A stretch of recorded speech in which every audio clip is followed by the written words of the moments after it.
Olá, queria falar um pouco nesse vídeo sobre a informalidade dos empregos no Brasil, ou melhor dizendo, a explosão da informalidade de empregos no Brasil, né? A gente está praticamente aí no recorde histórico de empregos informais, praticamente 50% das pessoas que trabalham no Brasil têm um emprego informal, né? Informal entendido como sem ter carteira de trabalho assinada, sem ter férias, sem ter 13º, com trabalhos intermitentes, né? Com pequenos bicos aqui e acolá, então a pessoa é motorista de Uber, entregador do iFood, vigia noturno, vigia de balada, manicure, pedicure, o cara faz assim, milagre, né? Então no Brasil a gente tem aí praticamente 100 milhões de pessoas, né, em idade de trabalhar, e dessas 100 a gente tem umas 12, 13 milhões que estão desempregadas, literalmente desempregadas, e do que resta, que são 88, 89 milhões que trabalham, metade fazem trabalhos ruins, por assim dizer, trabalhos informais, né? E o mais famoso no momento é, obviamente, o motorista de Uber, o motorista de aplicativo, mas tem também o entregador de iFood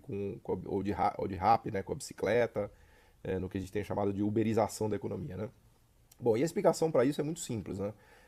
A economia brasileira está perdendo sofisticação produtiva, né? A gente está se tornando uma economia africana, por assim dizer, né? A gente só consegue produzir coisas simples, coisas rudimentares. A gente tem migrado, sim, para uma economia de serviços, mas uma economia de serviços de baixa qualificação e baixa sofisticação, né? Não são aqueles serviços nobres que a gente gostaria de ver de TI, marketing, design, serviços financeiros, né? Que tem um Estados Unidos, que tem uma Europa e até mesmo a Ásia, mais Japão e Coreia, né? Então são serviços de baixa qualidade e isso tem muito a ver com a perda de espaço da indústria brasileira no PIB, né? E o emprego industrial ele se caracteriza por ter uma qualidade melhor, né? É um emprego em que a pessoa tem mais produtividade. No final do dia, o bom salário vem da produtividade, né? E o emprego industrial, em geral, ele coloca as pessoas trabalhando numa situação mais produtiva, né?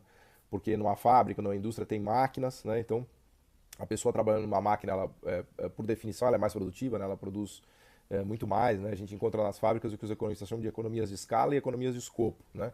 Então, uma pessoa consegue produzir milhares de coisas, né? Ou algumas pessoas numa linha de produção conseguem produzir milhares de coisas, né?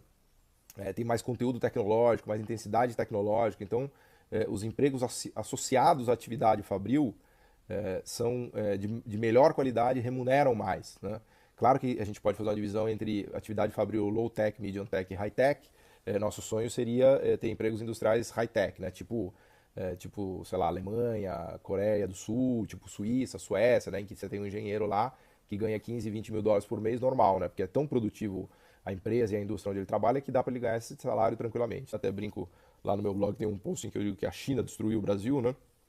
E um dos vetores de destruição da China foi que a indústria chinesa, extremamente aguerrida e eficiente, com aquele câmbio super competitivo, né, aquela taxa de câmbio que é quase um dumping, né, invadiu o mercado brasileiro com produtos super baratos, né, industriais, e foi desmontando nossas indústrias, né, foi matando com concorrência, né, as indústrias brasileiras. Então, os economistas dizem que a economia brasileira está se desindustrializando, né, perdendo espaço, a indústria perdendo espaço no PIB. Né, e a gente está substituindo as pessoas que trabalhavam na indústria ou empregos industriais por empregos de serviços de baixa qualidade. Na minha época, nos anos 80 e 90, tinha um barzinho famoso em São Paulo, moro em São Paulo, né, que era se chamava o engenheiro que virou suco. Né? O engenheiro que virou suco era aquela ideia do... E de fato aconteceu isso mesmo, né? O engenheiro que estava desempregado, porque a economia não andava, o setor industrial não absorvia ele, e ele abriu uma lanchonetezinha de suco lá na Paulista e ganhou uma grana até.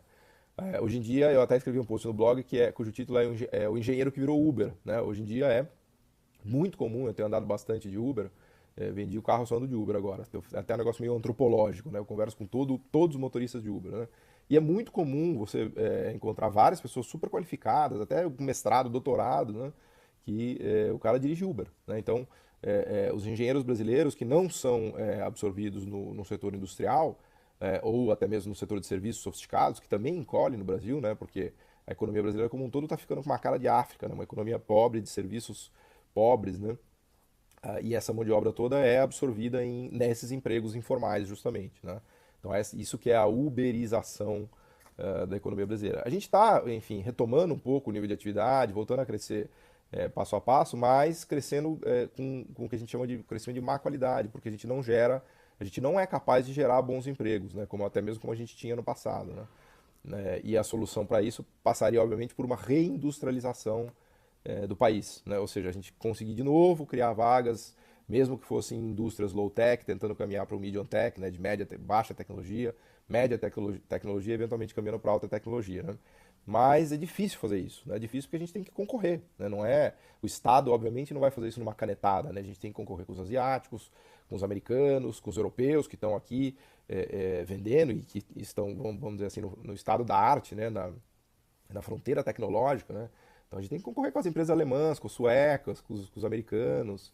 É muito difícil, né? A indústria brasileira está realmente numa posição meio cambaleante, né? Meio combalida, né? E ela não está conseguindo sobreviver, a verdade é essa, né? E sem indústria não, não dá para gerar bons empregos, né? Essa é a questão chave. Então, a única maneira da gente retomar emprego de qualidade no Brasil é mergulhando num processo de reindustrialização, né?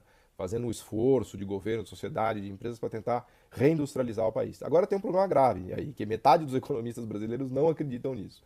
Metade dos mais da metade até, né? Do governo certamente, mas certamente muitos dos economistas que a gente vê aí na imprensa, na mídia, falando um monte de besteira, eles não acreditam na relevância da indústria, enfim, vivem no mundo da lua, sei lá eu, né? Não acreditam na relevância da indústria e na importância da indústria para gerar bons empregos, empregos de qualidade, com salários mais elevados e empregos mais formais, né? Então, tá aí o resultado, né? Tá aí o resultado. A indústria hoje representa 10% do PIB brasileiro, já foi mais de 25% nos anos 80. E do jeito que a coisa vai, a gente corre o risco, inclusive, de perder esses 10%, né? Que para uma população de 210 milhões de habitantes é uma loucura, né? Porque se a gente não vai empregar as pessoas na indústria, a gente vai empregar onde? A gente vai empregar nos serviços de baixa qualificação, nos camelôs, né? Seremos um grande camelódromo no Brasil, infelizmente, né?